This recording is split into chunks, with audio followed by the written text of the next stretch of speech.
요즘에 저를 좀 사칭하는 불법 리딩방이나 텔레그램 또 단톡방들이 굉장히 좀 많아지고 있는데 각별히 여러분들이 좀 주의를 했으면 좋겠어서 이렇게 좀 영상을 찍게 됐고요. 실제 피해 사례들도 좀 있는 것 같아요. 저는 이런 리딩이라든가 이런 걸 전혀 하고 있지 않거든요. 저를 사칭한 어떤 문자가 온다거나 그런 걸 받으셨을 때는 그냥 무시를 하시거나 꼭 신고를 꼭 해주시면 좀 좋을 것 같습니다.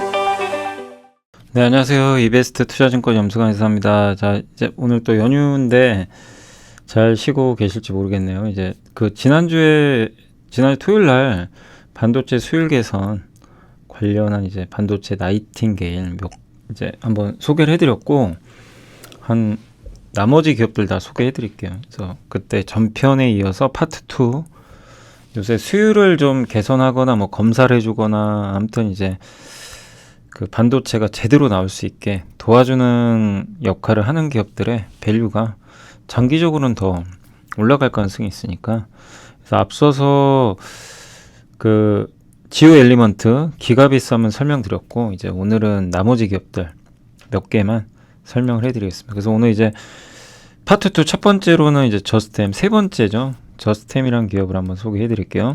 저스템은 일단 이제 시총이 그렇게 크진 않고 1,000억 정도 되고, 질소를 이제 퍼지하는 기능이 포함된 이 장비를 만든다고 좀 보시면 좋을 것 같고, 그러니까 이 웨이퍼를 보관할 때 습도를 이제 조절을 해주거든요. 그래서 이제 거기 이제 질소를 뿌려가지고 습도를 조절하는 그런 장치라고 보시면 좋겠고, 주요 고객사는 이렇게 좀 많이 있고요. 온도와 습도가 굉장히 중요합니다. 그래서 반도체 공정할 때 안에 보면 클린룸 정말 깨끗해야 되고, 온도 습도도 너무 높으면 안 되고요. 또 너무 낮아서도 안 되고. 그래서 이게 반도체 웨이퍼 이송할 때 웨이퍼 내 물질과 표면 수분, 파티클, 퓨 이런 이제 불순물들이 좀 형성이 되는데, 그럴 때 결함이 많이 생깁니다. 근데 이제 질소는 무반응성 기체이기 때문에 질소가 채워진 공간은 적정한 최적의 온도와 습도를 유지해 준대요.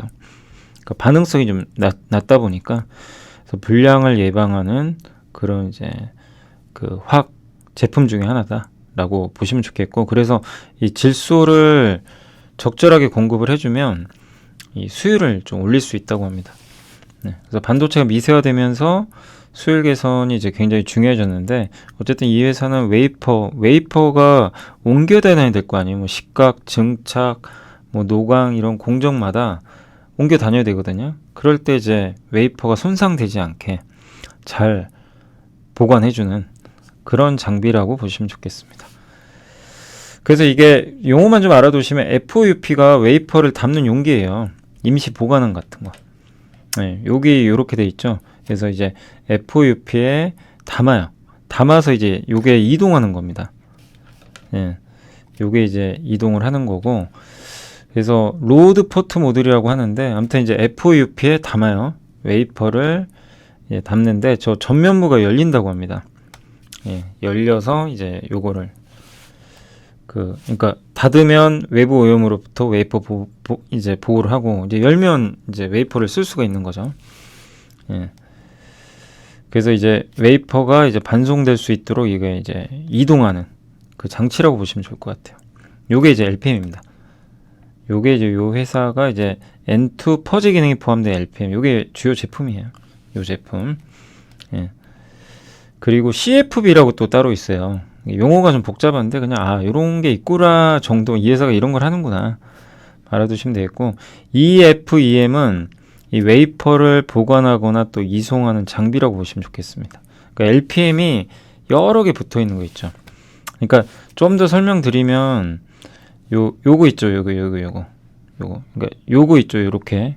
요게 사실은 이제 EFM이라고 보시면 좋겠고, 요 밑에 달려 있죠. 이렇게. 요게 FUP고요. 밑에 보시면 요런 게 LPM이라고 보시면 돼요. 그래서 각각 그게 붙어서 EFM을 형성을 합니다. 그래서 LPM이 여러 개 붙어 있다. 여기 밑에 LPM이. 그죠? 그래서 요건 뭐냐면은 웨이퍼를 이제 보관하거나 이동해주는, 예, 옮겨주는 그런 장비라고 보시면 되겠고, 그럼 CFB는 뭐냐? EFEM 장비 이 좌우측에 설치돼 가지고 이 식각 공정하고 나면 이제 식각을 할 때 뭐 가스 같은 게 잔여 가스가 이렇게 나올 거 아니에요. 그런 것들 때문에 이제 불량이 발생하는데 그 잔여 가스를 퓨미라고 합니다. 그런 걸 이제 제거해주는 장치라고 보시면 좋겠습니다. 그래서 잔여 가스 중에 불소 계열 가스는 이제 불필요한 또 추가 오염을 일으킨다고 하니까 이를 방지하는 장치다라고 봐주시면 좋을 것 같아요. 그래서 이제 요게 하나로 움직인다 보시면 돼요. 그러니까 EFEM이라는 요 이송 장비 옆에 CFB도 붙고 이제 오염 물질을 제거해내는 장비, 그 다음에 LPM은 한마디로 저 FOUP 웨이퍼를 이제 보관하는 그 용기에서 웨이퍼가 이제 반송될 수 있게 해주는 하나의 장치라고 보시면 좋겠고, 저 안에 질소 퍼지가 들어가요. 그래서 이제 습도를 조절을 해준다 라고 보시면 좋겠습니다. 그러니까 저게 주력이고 CFB도 하고요.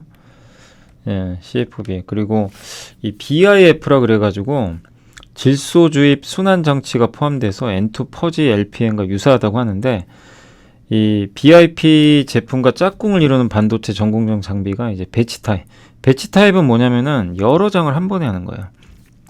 그러니까 좀 간단히만 설명드리면, 요 LPM은 한 장씩, 웨이퍼 한 장만, 싱글 타입. 이걸 매엽식이라고 하고요. 그 다음에 요 BIP는 뭐냐면은 여러 장, 동시에. 예. 배치 타입이라고 합니다. 여러 개를 한 번에 보관하는 거. 매엽식 장비, 뭐에서 싱글 타입. 약간 그 차이인데, 아무튼 주력은 요 LPM이고, BIP도 있다라고 봐주시면 좋겠습니다. 그래서 웨이퍼 보관함 내부의 습도와 청정도를 적절하게 제어하는 건 똑같은데, 하나만 하느냐, 웨이퍼를 여러 개 하느냐, 그 차이가 있다고 보시면 좋겠습니다. 그래서 반도체 공정 내 이 공정이에요. 안에 보면 요런 그 이동 장치들이 이렇게 많거든요. 여기에 웨이퍼가 달리고, 여기 FOUP 보이시죠? 여기서 얘가 뚜껑을 열었다 닫았다 그래요. 예, 그래서 보관을 하는 거죠. 예, 그리고 그 밑에 이제 LPM이 붙어 있어요. 붙어서 습도 조절 같은 거 해주는 거죠. 요 밑에. 이렇게 좀 복잡하게 생겼습니다. 이게 웨이퍼 이송 장치라고 합니다. 네. 그래서 습도를 한 45% 정도 유지해줘야 된다고 하더라고요. 네. 근데 점점 미세 공정으로 가니까 이제 습도를 더 낮추는 쪽으로 간다고 합니다. 굉장히 중요한 공정이죠. 여기서 수율을 웨이퍼가 잘못되면 불량품이 나오니까. 근데 기존 LPM 제품 같은 경우 습도 제어가 한계가 좀 있다고 합니다. 그러니까 45%까지거든요. 예, 근데 이제 어쨌든 습도가 적은 건 아니죠. 그러다 보니까 이제 옛날에는 괜찮았는데 요새 미세화 공정으로 가니까 불량품이 좀 생기나 봐요. 그래서 요거를 이제 30%까지 낮추는. 요게 기존이 45%인데 요걸 이제 30%까지 낮추고, 이제 앞으로는 뭐 1%까지 낮추겠다고 합니다. 예, 요런 이제 식으로 가는 것 같아요. 그러니까 엔터 퍼지가 아무튼 이제 질소를 뿌려가지고 질소를 통해서, 예, 주입을 해가지고 웨이퍼의 습도나 온도 뭐 이런 것들을 조절하고 불순물까지 제거한다. 요런 이제 뭐 약간 청소부 같은 역할 잘 보존을 해주고, 예, 그런 거라 보시면 되겠습니다. 그래서 이게 주요 제품이고, 아까 보셨죠? 요 밑에 LPM, 옆에 CFB 불순물 없애주는 거, EFEM, BIP는 여러 장 하는 거, 배치식 BIP는, 요거는 단일 매엽식, 이렇게 구분하시면 되겠고, LPM이 제일 많고요. BIP는 좀 얼마 되진 않습니다.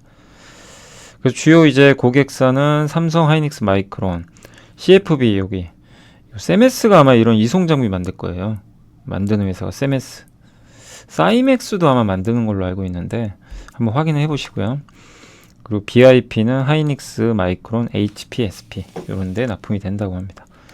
그래서 이제 지금 1세대인데 이게 45%까지 습도 조절을 하고, 2세대는 이제 앞으로 습도를 뭐 30% 이렇게 계속 낮추겠죠.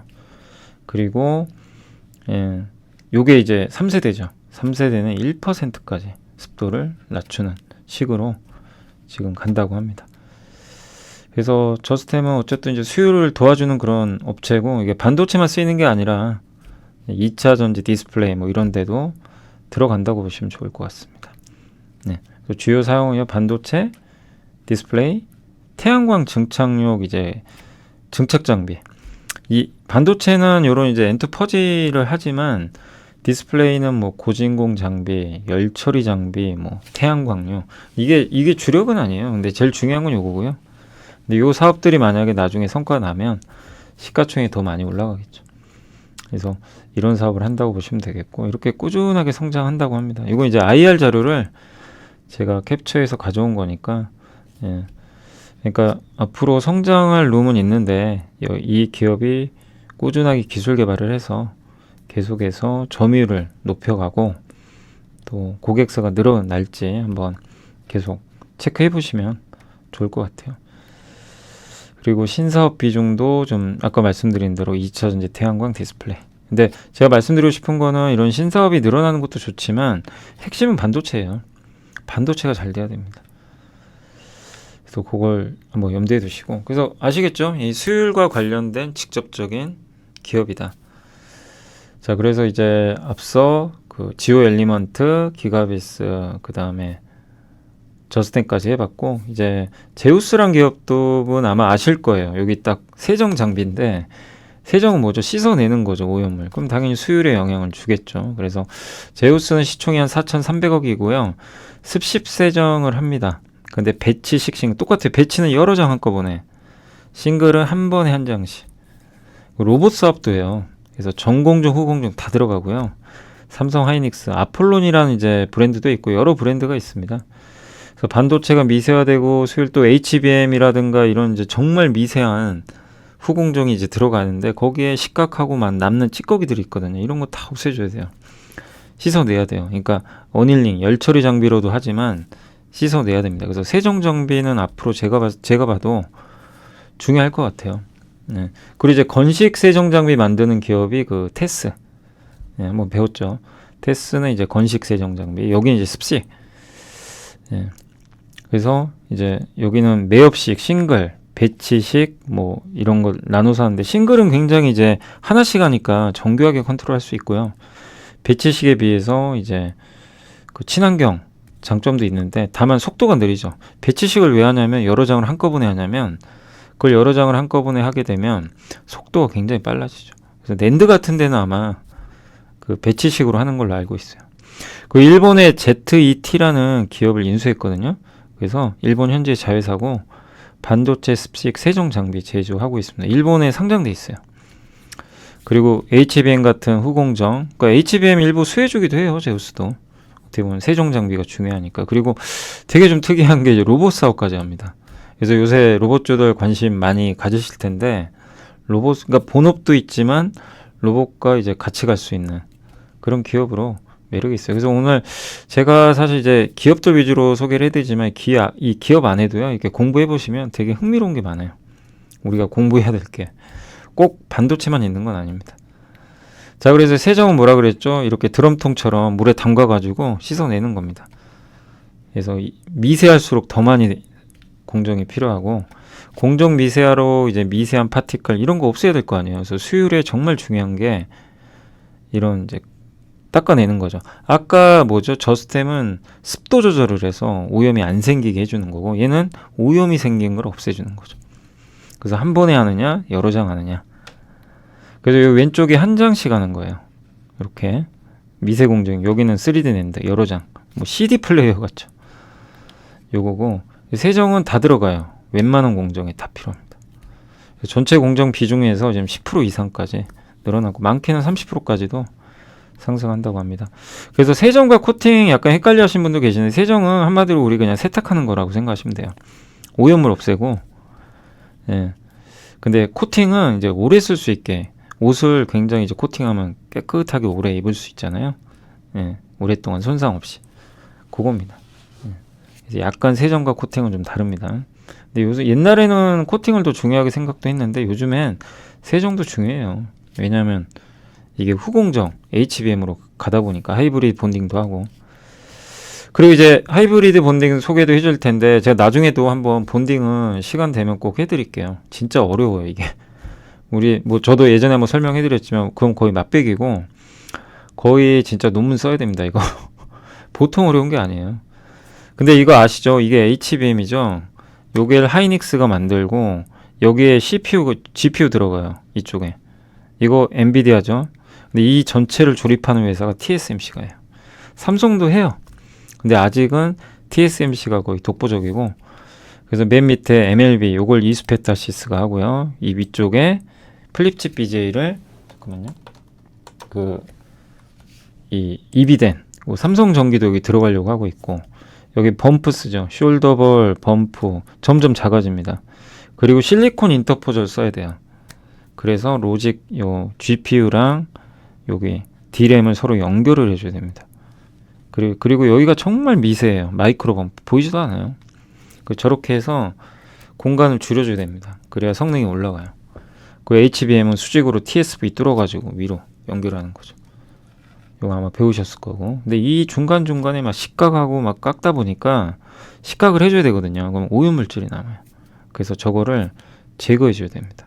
그러니까 이럴 때 이 회사에 이런 장비들이, 세정 장비들이 들어가거나 아니면 열처리 장비가, 어닐링 장비가 수선해주거나 하는 거죠. 그리고 검사 장비로 막 보고, 파크 시스템즈가 원자협의 경우를 들여다보고, 이 기판을 또 인텍플러스라는 회사가 검사도 하고, 여기 다 관련이 돼 있죠.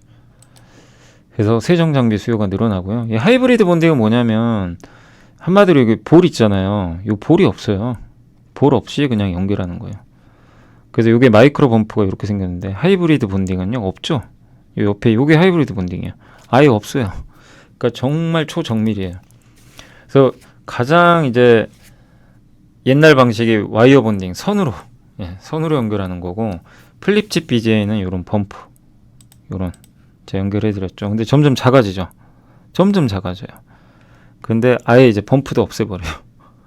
범프. 그래서 뭐 이게 덕산 하이메탈 악재 아니냐, 이거 범프 안 쓰면, 이대로 가면. 안 그래요.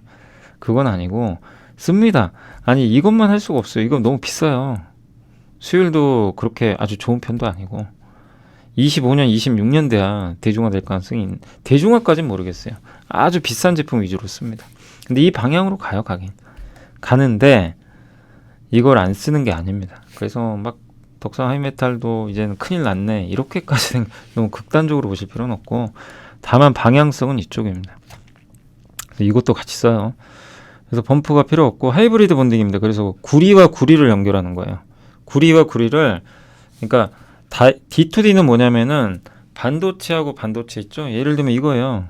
D램과 D램 이거 서로 연결하죠. 얘네 HBM D램 서로 칩과 칩이죠. 저거를 이 칩을 다이라 그래요. 그래서 D2D라 그래요. 그리고 D2W는 뭐냐면 다이랑 웨이퍼. 뭐냐면은 요 D램 있죠. D램과 요 밑에 있죠. 요 다이 있죠. 요 다이랑 밑에 실리콘 인터포저 같은 거 있죠. 기판하고 이걸 연결하는 거를 주로 그 D2W라고 합니다. 그래서 보통 여기 마이크로 범프 여기 있죠. 여기 요 구간을 이제 하이브리드 본딩으로 하겠다는 거예요. 이미 사실 TSMC는 하는 걸로 알고 있습니다. 요 구간을 범프 없애버리고, 삼성도 할 거고 하이닉스도 할 거예요. 그래서 여기도 하고 요쪽도 아예 그냥 범프 없는 쪽으로 가겠다. 그게 이제 기술 개발의 방향성인데 너무 어렵죠. 그래서 좀 시간은 걸립니다. 저걸 없애주면 고성능하고요, 미세화되고 더 많은 입출력 단자를 넣어버릴 수가 있어요. 그러니까 성능이 굉장히 좋아집니다. 그래서 그 방향으로, 그게 하이브리드 본딩이고요. 이게 어플라이드 머티리얼즈라는 이제 반도체 장비 회사의 자료인데, 근데 하이브리드 본딩에는 전공정도 필요해요. 그래서 하이브리드 본딩 시장이 커지면 전공정 장비도 같이 좋아져요. 후공정인데 되게 아이러니하죠. 전공정을 해야 돼요. 뭐냐면 이제 화학 기상 증착 장비로 이 구리를 키워줘야 됩니다. 여기 기판에다가 CVD, 여기 이제 뭐 산화막이라고도 하는데, 여기 이제 구리를 어쨌든 이제 입히는 거죠. 그래서 여기 그 금속 배선 공정 같은 걸 설치를 하고, 여기다가 구리 있죠. 구리를 이렇게 채워줘요. 그러니까 이제 전공정이에요. 사실 이거는 식각도 하고, 요 중간에 보면 여기 깎아버리죠. 여기 식각이에요. 그러니까 식각도 들어가요. 화학 기상 증착, 이거 증착도 전공정이죠. 여기다 구리 채워놓고, 그 다음에 평탄화, 위를 깎아버립니다. 평평하게. 저 CMP 장비 만드는 회사가 우리 한국에선 KC텍 있죠. 근데 이제 세계 1위는 아마 어플라이드 머티리얼즈로 알고 있는데 그 회사 자료니까 이 회사는 이걸 다 합니다. 다 해서 이렇게 하고 그 다음에 이제 후공정으로 넘겨요. 후공정에서 이제 베시란 기업이 있죠. 네덜란드에 제일 유명한데 그 기업이 이렇게 한 거를 그대로 얘를 뒤집으면 복사해서 붙여넣기 한 거랑 똑같죠. 이런 걸 한 다음에 요 밑에다가 위에 그 칩 있죠. 칩을 이대로 붙여요. 똑같이 구리로. 그래서 깔끔하게 이 어닐링 해가지고 열 처리를 해가지고 붙여줍니다. 그래서 밑에 좀 자세한 게 뭐냐면 요게 위에가 칩이고요. 밑에가 기판이에요. 얘랑 얘를 붙이는 거예요. 붙일 때 옛날에는 볼로 붙였어요. 근데 그게 아니고 구리 금속 있죠. 얘를 키워가지고 구리 필라를 키워서 둘을 붙여버립니다. 이쪽 노란 거랑 노란 게 구리예요. 그래서 이렇게 붙여요. 예. 근데 여기가 좀 간격이 벌어지죠. 그래서 저기를 어닐링 하는 거예요. 열 처리를 하는 거예요. 딱 붙게. 예. 보이시죠? 예. 요게 바로 하이브리드 본딩입니다. 일단 기본 개념은 그렇게 알아두시면. 근데 저런 거 할 때 뭐 오염 물질도 생기고 하니까 세정이나 이런 것도 필요하다는 거죠. 대충 아시겠죠? 하이브리드 본딩. 그리고 이제 육축 다관절 로봇이라고 이것도 만듭니다. 로봇도 만들어요. 제우스는. 그러니까 하이브리드 본딩을 한다는 건 아니에요. 제우스가 하는 건 아니고 제우스는 이제 저럴 때 오염 물질이나 이런 게 생길 때 세정 장비 공급한다. 그렇게 보시면 되겠고 육축 다관절 로봇은 이제 요렇게 바텐더 역할을 해줘요. 저렇게. 예, 손 역할을 해가지고 바텐더 역할. 그 다음 전기차 자동 충전도 해주고요. 웨이퍼 세정도 해주고 팔이에요. 팔. 로봇 팔. 육축으로. 요게 제가 이제 찾아봤는데 거기 홈페이지 들어가니까 영상으로 나와 있더라고요. 그래서 로봇인데 제우스 로봇이거든요. 예. 요게 웨이퍼 아까 세정 장비 기억나세요? 웨이퍼 배치식이죠. 여러 개의 세정 이 웨이퍼를요. 이 육축 로봇이요. 이 첫 번째 여기 칸 있어요. 얘로 옮깁니다. 그래서 여기다 담아요. 보이실지 모르겠는데 요 손으로 잡고 요게 웨이퍼예요. 배치식 여러 장. 그래서 얘를 여기 습식 있죠. 이 용액에다가 계속 담갔다 뺐다 담갔다 뺐다 이렇게 합니다. 씻어요. 그 다음에 2번으로 보내요. 또 해요. 3번 보내고 4번 보내고. 그래서 다 끝나면 빼가지고 원상복귀. 이 로봇이에요. 이것도 같이 하더라고요. 저도 이제 그 영상 보면서 좀 깜짝 놀랐습니다. 아, 이런 것도 이제 로봇팔로 하는구나. 산업용 로봇에 쓰이고 그 델타 로봇이 있어요. 델타 로봇은 이렇게 돼 있습니다. 이게 뭐 하는 것 같으세요? 이게 병렬형 로봇인데 다리가 하나가 아니라 다리가 2개 이상입니다. 네, 그래서 지지대고 컨베이어 벨트에서 이렇게 옮겨 다니죠. 뭐 물건이. 그럼 걔를 딱 찍어가지고 옮겨줘요. 찍어서 옮기고 찍어서 옮기고. 그래서 이제 중소형 로봇 시장이 성장하면서 이런 산업들에 이제 많이 쓰일 텐데 가장 대표적인 게 이제 병렬형 로봇이고 여기 보시면 얘가 다리가 여러 개죠. 여기 지지대 있죠. 이렇게. 그래서 컨베이어 벨트에서 얘가 왔다 갔다 하죠. 이 녹색이 이렇게 갔다가요. 이렇게 돌아서야 되거든요. 이렇게. 갔다가 이렇게 돌아서야 되는데 얘가 찍어가지고 일로 옮겨줍니다. 여기서 찍어서 얘가 부착을 해요. 잡고 옆 차선으로 옮겨줘요. 그거를 정말 빠르게 합니다. 이 영상 찾아보시면 이것도 나와 있습니다. 네, 그래서 그런 로봇도 하고 있습니다. 그래서 로봇 사업까지 한다라고 생각해 주시면 좋겠어요. 그래서 여러 가지 좀 사업을 하니까 좀 매력이 있고요. 그 다음에 이제 엑시코는 테스트 장비입니다. 이제 맨 마지막에 D램 테스트, 낸드 플래시 테스트하는 그런 기업인데 삼성전자 뭐 D램 낸드 테스터 이제 제조사 여기에다 이제 검사기를 납품을 하고 버닝 테스트 열정. 우리 옛날에 한번 공부했던 기업이에요, 사실. 그래서 DDR5, SSD 고단화 수요 증가. 다만 요새 낸드가 안 좋아서 이 부분은 좀 우려가 되죠. 시간이 좀 걸리겠죠. 다만 DDR5 전환할 때 수혜주로 확실히 이제 부상할 수 있습니다. 결국 이 검사 장비도 중요하잖아요. 수율 개선에. 마지막에 이제 불량품 생기면 안 되니까. 근데 이 회사의 앞으로의 모멘텀은 비메모리 반도체 이거 개발 중에 있어요.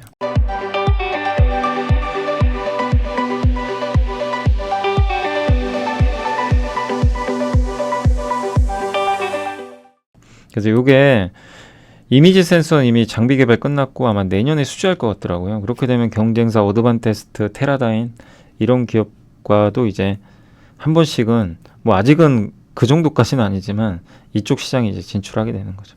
그러니까 메모리에서 비메모리로 넘어갈 수도 있다. 이게 웨이퍼 통째로 검사하는 겁니다. 예, 이게 수율이죠. 제대로 나오는지 안 나오는지. 그래서 웨이퍼 통째로 검사하는 게 YIK가 하는 거고, 요 회사가 하는 거는 이제 웨이퍼 테스트한 다음에 분량은 빼고요. 이 웨이퍼에서 칩을 잘라내야죠. 제대로 웨이퍼가 형성됐으면 잘라요. 그렇게 해가지고 이제 패키지 테스트하고 마지막에 검사해서 진짠지 가짠지 골라내는 거죠. 그래서 주요 제품은 이렇게 메모리, 요건 메모리 쪽이고요. DRAM 테스터, 이건 SSD, 요거 VNAND 있죠. 예, 저 컴퓨터에 꽂는 거거든요. 저런 거 테스트 해줘요. 저게 제대로 만들어졌는지. 예, 고속으로 해주고, 그 다음 버닝 테스트는 뭐냐면 웨이퍼에다가 고전압, 고온, 스트레스 가해가지고 얼마나 잘 견디는지, 그러니까 스트레스 테스트 해주는 거예요. 예, 그래서 신뢰성을 검증을 합니다. 왜냐면 우리가 실사용을 할 때 반도체라는 게 극한 환경에서 쓰거든요. 그럴 때 얘가 견뎌낼 수 있는지 그런 거를 컨트롤 해주는 그런 장비라고 보시면 좋을 것 같습니다.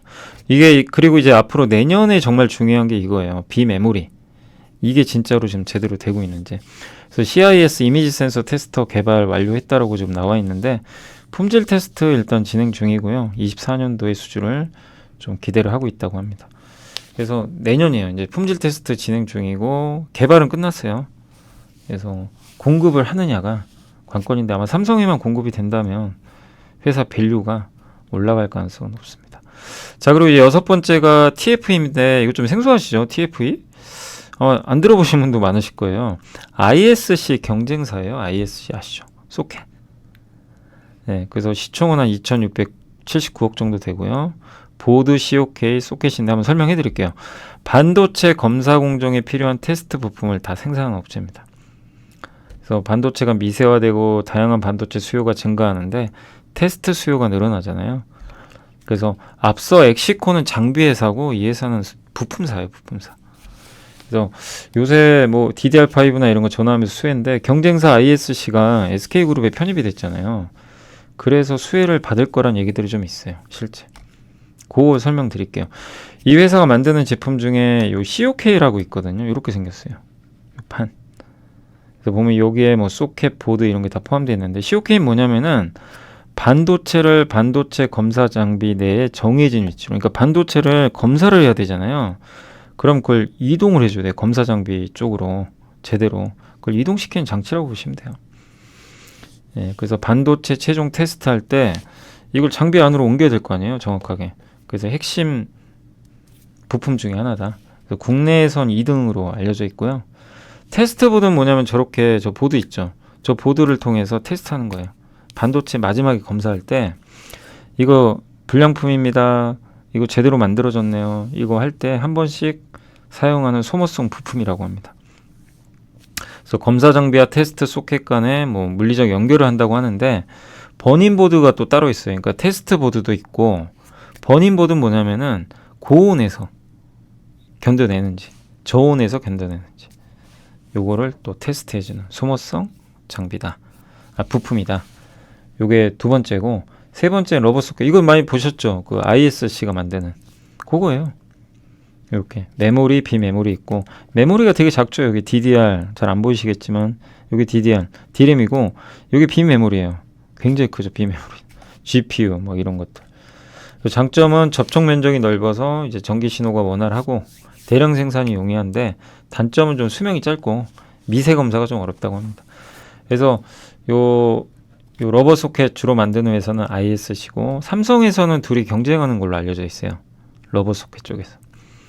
근데 서버나 이제 GPU 쪽으로 시장이 확대되면서 수혜가 예상되는데, 아무튼 TFE 소켓은 앞으로 점점 더 중요할 수밖에 없는 게, 전공정에서 웨이퍼 테스트한 다음에 프로브 검사해서 웨이퍼 딱 검사하고 패키징해서 포장 조립한 다음에 최종 검사한 다음에 모듈로 바꿔서 꽂아 넣어야 되거든요. 그 전에 한 번 더 합니다. 요 세 가지죠. 예, 근데 반도체 테스트는 정말 중요한 게, 기껏 비싸게 이거 전공정에서 후공정에서 다 만들었어요. 근데 불량품 나오면 어떡해요? 그래서 중간중간에 이런 테스트들이 정말 중요합니다. 테스트 수요는 뭐 두말하면 잔소리입니다. 중요할 수밖에 없고, 그리고 점점 단가가 올라가요. DDR5로 인해서 30% 이상 비싸고요. 테스트 소켓이 수요는 점점 증가합니다. HBM, 인공지능, 또 면적이 점점 커지죠. 아까 비메모리는 면적까지 커요. 그래서 단가가 더 비쌉니다. 메모리는 작아요. 그리고 이렇게 자동차에만 해도 수많은 반도체가 들어가니까 소켓 수요는 많을 수밖에 없죠. TFE는 일본에 요 JMT라는 회사가 있어요. 요 100% 지분 인수한 걸로 아는데 이 회사가 로봇 소켓 원천 기술을 갖고 있어요. 인수 잘했죠. 그때 당시. 테스트 소켓, 보드, COK. 테스트 소켓이 비중이 아주 많지는 않고요. 한 20%인데 점점 늘어나겠죠. 보드가 제일 많고요. COK가 28% 정도. 이렇게 된다고 하고, 요게 이제 그 COK 보시면 COK가 이렇게 구성되어 있고, 그 다음에 요게 테스트 소켓이 중간에 들어가고요. 테스트 보드가 들어갑니다. 이걸 하나로 이제 합치는 거예요. 예. 그러니까 저게 이제 어떻게 보면은 마지막 테스터 장비에 이제 들어간다라고 보시면 좋겠고, 하나의 부품이죠, 부품. 테스트하기 위한. 예. 그래서 요 핵심 부품 세 가지를 다 만듭니다. 국내 유일이고요. 그 다음에 요게 일본의 JMT를 인수했어요. 로봇 소켓 원천 기술 보유. 예. 그래서 일본에도 공급을 한다고 합니다. 그리고 또 핵심 포인트가 SK그룹에 편입됐죠. 경쟁. ISC가 SK에 편입되니까 이런 얘기가 나와요. 이제 삼성 물량을 삼성에서 SK에 편입됐는데 여기에 물량 주겠냐. 이 우려가 좀 있어요. ISC는. 그죠? 그래서 그때 한번 주가 폭락했다가 인수하자마자 다음에 날라갔죠. 다시 어마어마하게 폭등했는데, 근데 반사이익을 누군가는 얻겠죠. 만약에 이게 사실이면. 근데 이거는 아직 확인할 방법은 없어요. 근데 TFE 입장에서는 웃겠죠. TFE는 뒤에서 야, ISC가 아무래도 여러분도 한번 생각해 보세요. 아무래도 팔은 안으로 굽는다고. 예. 아니면 삼성 입장에선 TFE 입장 쪽에 조금 더 비중을 실어줄 수밖에 없는 구도로 갈 것 같아요. 분위기는 그래요. 근데 이거는 확인해 보셔야 되고, 어디까지나 추정이니까 예. 소설일 수도 있습니다. 다만 그렇게 한번 생각해 보는 거죠. 그래서 TFE까지 한번 설명드렸습니다. 이유는 아시겠죠? 예. 그래서 어렵지는 않으시죠? 자, 그렇게 했고, 이제 나머지는 우리 한 번씩 했던 거예요. 그래서 간단히만 정리할게요. 이제 다 했고, 수율 개선에 도와주는 장비 중에 이제 PSK는 베벨 엣치라고 웨이퍼가 끝에 이렇게 오염물질 쌓이는 거거든요. 그거 제거해주는 이물질 제거. 그거 하는 거 아마 여기서 파티클 없애줘서 수율 개선 도와주고, 에로티베크는 진공 펌프입니다. 그래서 이 진공 펌프 안에 들어가야 수율이 올라가요. 예, 진공 상태를 유지해줘야 되거든요. 반도체. 그래서 식각이나 이런 거 할 때 뭐 아니면 증착할 때 정말 가스나 이런 게 많거든요. 그래서 진공 상태를 반드시 유지해줘야 되고, 대기압보다 낮은 압력 상태를 이제 만들어서 증착이나 이런 거 할 때 이제 도움을 주는 이 장비라고 보시면 좋을 것 같습니다. 그래서 이게 이 증착할 때 이 대기압을 낮은 상태로 유지 안 하면 오염물질 같은 게 많이 생긴대요. 그래서 진공이 있으면 그런 거를 많이 없애준다. 산화, 부식 이런 거를 막아준다고 합니다. 그래서 경쟁사 에드워드가 있고, 예전에 한번 이거는 제가 EUV 공정할 때 한번 에로티베큐 소개해드렸죠. 그때 한번 했던 거 다시 한번 말씀드리는 거고, 근데 요새 두 가지 때문에 가요. 이 HBM 관련 TSV 진공 펌프 수요가 증가할 것 같고, 후공정 쪽에도 이 TSV 있잖아요. 이 관통하는 거, 요거 할 땐 전공정이 또 들어간대요. 그러니까 후공정도 들어가지만 전공정도 필요합니다. 네. 하이브리드 본딩에도 필요하고. 그러니까 쓰임새가 점점 많아져요. 진공 펌프가. EUV에도 들어갈 거고. 근데 이 회사는 또 장점이 태양광에서 대박이 났어요. 상반기에 올해 태양광 비중이 52%. 작년보다 2배 올해 늘어날 것 같고, 근데 중국이 태양광 설치 엄청나게 할 것 같습니다. 네, 앞으로 많이 할 것 같아요. 중국은 2023년 5월 누적 태양광 설치 용량이 454기가인데 앞으로 893기가와트까지 설치를 해야 돼요. 그럼 2.5년간 439기가와트를 또 설치해야 돼요. 2.5년간. 요새 그것 때문에 강한 거죠. 그러니까 태양광과 이 반도체 같이 가는. 아까 제우스는 뭐죠? 로봇과 물론 성과가 나야 되겠지만, 네, 에로티메큐는 일단 성과가 나고 있어요. 태양광 쪽에서 실적도 좋죠. 그래서 이런 것 때문에 요새 주가 좋다. 테스는 아시죠? 그 한번 배웠지만 BSD 장비, 요 반도체 웨이퍼가 뒤에가 휘어져요. 휘어지면서 이렇게 요거를 막아주는 거예요. 수율을 개선해주죠. 이렇게 휘어짐을 방어해주는 이 뒤쪽에다가 카운터 스트레스 방막을 입혀가지고 웨이퍼를 뒤가 뒤틀리지 않게 해주는 그런 이제 장비를 만든다. 그리고 HPSP는 아시죠? 고압수소 원일링. 저거 열 처리해서 반도체 웨이퍼에 이 손상이 가면 결함을 없애주는 원일링 장비. 레이저로도 하지만 이 회사는 고압수소로 합니다. 이오테크닉스는 레이저로 하는 거죠. 그리고 파크 시스템즈는 EUV 공정에서 여기 오염물 있죠. 얘를 리페어, 없애주는 그런 역할을 하는 장비를 만든다 라고 보시면 좋겠습니다. 넥스티는 계측 장비, 웨이퍼 있죠. 여기 웨이퍼 뭐 두께라든가 아니면 웨이퍼에 뭔가 패턴이 여기 보시면 웨이퍼 패턴이 균일해야 되는데 웨이퍼 패턴이 이렇게 중간중간에 막 결함이 있는 경우들이 있어요. 여기 이상하죠. 이런데 그걸 이제 골라내는 거예요. 결함 검출. 전공정이죠, 여기는. 그래서 넥스티는 이제 브라이트 필드랑 다크 필드 있는데 브라이트 필드가 훨씬 더 이제 우위에 있죠, 사실. 장비도 비싸고. 여기는 이제 미국 기업들이 좀 선두고 넥스티는 여기입니다. 약간 이제 그거보다 좀 떨어지지만 그래도 검사 속도가 엄청 빠르고요. 주로 중국 회사들한테 많이 납품을 하죠. 그래서 약간의 차이는 있어요. 차이는 있지만 넥스티는 이쪽 다크 필드 장비에 속도 빠른 검출 감도는 좀 낮아요. 그러니까 속도 가성비가 좋은 거죠, 한마디로. 여기는 느린데 굉장히 정밀하게 검출해내는 그런 쪽이라고 보시면 좋겠습니다. 그리고 FST 마지막으로 여기 EUV 펠리클 아시죠? EUV 그 마스크 보호해주는 그거 만들고 자회사들이고요. 그래서 이솔이란 기업 아시죠? 요 기업이 이제 요런 장비들 만들고 있고 그 다음에 요 이물질 펠리클 장비를 만드는데 FST는 장비까지 만들어요. 펠리클에. 그래서 EUV 펠리클에 묻은 이물질 검사합니다. 요게 이제 수율 개선에 영향을 주겠죠. 펠리클에 이물질 묻으면 안 되잖아요. 그죠? 예. 그래서 그리고 EUV 마스크를 보관하는 통 듀얼 포드. 어디서 많이 봤죠. 포드. 예. 그래서 그 아까 요런 포드 관련된 회사가 뭐였죠? 그 저스템. 웨이퍼 담는. 예, 여기 이제 마스크, EUV 마스크 보관하는 통이 있는데 거기 이제 먼지 있는지도 검사해 줍니다. 그런 장비고, 그 다음에 이제 이솔이라는 회사는 자회사인데 요 회사 관계 회사인데 요게 이제 마스크에 결함이 있나 없나 이런 거를 이제 파악을 해준다고 합니다. 그래서 마스크 결함 리뷰 장비 이런 것들을 만든다. 그러니까 펠리클은 EUV 공정에서 빛을 쏴가지고 마스크 회로 통과해가지고 그리잖아요. 근데 EUV 마스크를 보호해줘요. 거기에 이물질 묻으면 안 되니까 그걸 만드는 게 펠리클. 그래서 FST도 약간 수율 개선에 도움을 준다. 그리고 거기에 만약에 뭔가 문제가 생길 때 그 리페어 해주는 회사가 아까 파크 시스템즈 이런 회사로 보시면 좋겠습니다. 자, 이제 2부까지 마무리했고 수율 개선에 도움을 주는 기업들 한번 정리해봤습니다. 그래서 되게 많죠. 찾아보니까 뭐 이거 말고도 더 있겠지만 중요한 기업들 위주로 한번 정리했으니까 여러분들 참고하시면 되겠고 이 자료를 통해서 다시 한번 여러분들이 또 기업들도 공부해 보시면 좋을 것 같습니다.